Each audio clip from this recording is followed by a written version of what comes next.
प्रणाम सब गोटे के। हम शालिनी झा अहाँ सबके बीच उपस्थित छी एकटा कन्या के मुँह देख काल के गीत लऽ कऽ। तऽ सुनू अहाँ सब।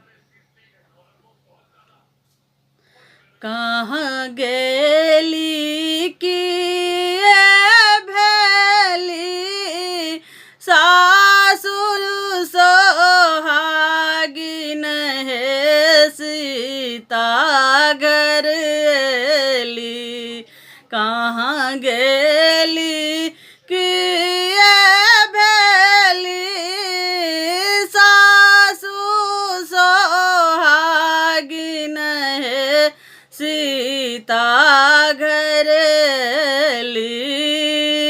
देखिले थूपूत के मुँह है सीता घर एली।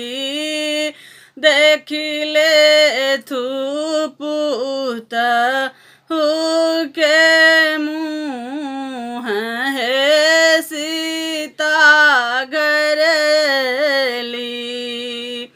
हाथ कैलन सासु हीरा मोती मानिक हे सीता घर एली। हाथ कैलन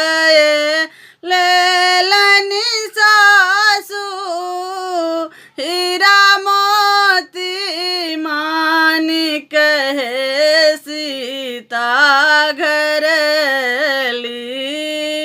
बैसली पूतहु लग जाए हे सीता घर एली। बैसली पूतहु लग जाए हे सीता घर एली।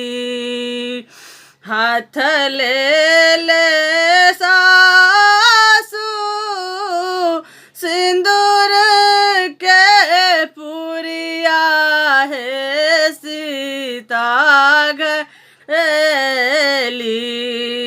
हाथ कैलन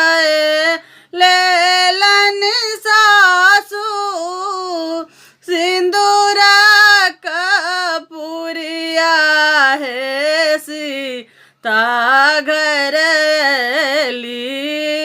बैसली पूतहु लग जाए हे सीता घर एली। ननदी चतुर चुप मुँह मानि हारथि हे सीता घर एली।